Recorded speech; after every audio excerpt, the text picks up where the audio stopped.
ያለው ተፋኝነት ነው። በዚህ ምድር ላይ ያለው ወንድምህን መግደል ነው። ወንድምህን ለገንዘብ ብለህ አሳልፈህ መሸጥ ነው። ይህ ሁሉ ምንድነው? የኃጢአት ስር ጨለማ ይባላል። ወንድሜ አሁን የጨለማ ሊወገድ የሚችለው አንድ መንገድ ነው ያለው። ምክንያቱም መጽሐፍ ቅዱስ ብርሃንና ጨለማ በአንድ ስፍራ ሊቀመጡ አይችሉም። ብርሃንና ጨለማ በአንድ ስፍራ መቀመጥ ካልቻሉ ብርሃን ጨለማ ሲመጣ ብርሃን ስፍራውን መልቀቅ ይጀምራል። ወንድሜ ወደ ህይወት ጨለማ የምታስገባ ከሆነ ብርሃን ስፍራውን መልቀቅ ይጀምራል። ብርሃንና ጨለማ አንድ ላይ ሊኖሩ አይችሉም። ለዚህ ነው ወንድሞቼ አሁን በህይወት የጨለመ ጨለማ ካለ ክርስቶስ ኢየሱስን ስታስገባው ብርሃን ወደ አንተ ህይወት መምጣት ይጀምራል። ለዚህ ነው ብዙ ሰዎች ሃይማኖት አላቸው፣ ነገር ግን ወንድሜ ሰውን ለመግደል ያደባል። ወንድሜ ብዙ ሰዎች ሃይማኖታቸውን በጉልበት ለማስከበር ይጥራሉ። የኛ ኢየሱስ ግን ወንድሜ የነገረን ያስተማረን ኢየሱስ ቀኝን ለሚመታ ግራን ስጠው ነው ያለው። አየህ እስጢፋኖስ በድንጋይ እየተወገረ ወንድሜ እስጢፋኖስ በድንጋይ እየተወገረ እንደዚህ ብሎ ማለደላቸው፣ የሚሰሩትን አያውቁምና ይቅር በላቸው አለ። አየህ ወንድሜ እንዲህ አይነት ሃይማኖት ሊኖር የሚገባው ለሰው ልጅ ርህራሄ ያለው ወንድሜ የምናስከብረው የለም። ትናንትና ወንድሜ በወይኔ የተጣሉት እንዲሁ የኢትዮጵያ ታሪክ ነው፣ እንሰማለን እናያለን። ብዙዎች እስር ቤት ውስጥ ተጥለዋል፣ ተገለዋል። ወንድሜ መቀብር ቦታ እንኳን ተከልክለዋል።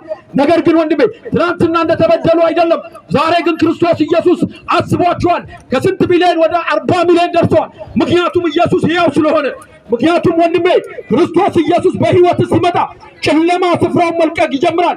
ለዚህ ነው መጽሐፋችን ሲናገር ሞት ወይ መውጊያ የታል አለ፣ ሲኦል ወይ ድል መንሳት የታል አለ።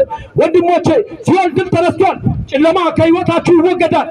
ለዚህ ነው ይህን ስም ፕሩፍ አድርገው እያልኩ ያለሁት። ምክንያቱም ወንድሜ በደብተራና በሟርተኛ ስራት ቀን እንዲሁ ከመከራ መንገድን ከዘጋ ይህ የጨለማ አሰራር ነፃ የምትወጣበት ስም ኢየሱስ ይባላል። እኛን ነፃ ያወጣን ይህ ስም ነው። በዚህ ስም በስተቀር ወንድሜ የትኛውም ደቀ መዛሙርት የትኛውም ሐዋርያ ታምራትን ያደረገ የለም። ይህን ስም ጠርተዋል፣ ነፃ አውጥተዋል ሰዎችን። ወንድሜ የሞተ የሚቀሰቀስበት ስም ይሄ ነው። ወንድሞቼ የሰራዊት ጌታ እግዚአብሔር ከሞት ወደ ህይወት የምትሸጋገርበት ብቸኛ መንገድ ነው። እንደዚህ ብሎ እንደተናገረ ወንድሞቼ እኔ እውነትም ህይወትም መንገድም ነኝ አለ። በእኔ በቀር አለ ወደ እግዚአብሔር መንግስት የሚገባ የለም አለ። አየህ ክርስቶስ አንተን ሲመለከት የሚያይ በልጁ ነው። ወንድሜ በልጁ ካልሆነ በስተቀር አንተን ሊያይ አይችልም። ልጁ ዋጋ ከፍሏል። አየህ ዋጋ የከፈለው ክርስቶስ ኢየሱስ አንተን በሚመለከት ሰዓት እግዚአብሔር አባት አንተን በሚመለከት ሰዓት በክርስቶስ ኢየሱስ ካልሆነ በስተቀር ወደ እግዚአብሔር መንግስት እንደማትገባ። ምክንያቱም የዕብራውያን ጸሐፊ ሲናገር እንደዚህ ይላል፣ ደም ሳይፈስ ስርየት የለም ብሎ የእግዚአብሔር ቃል ይናገራል።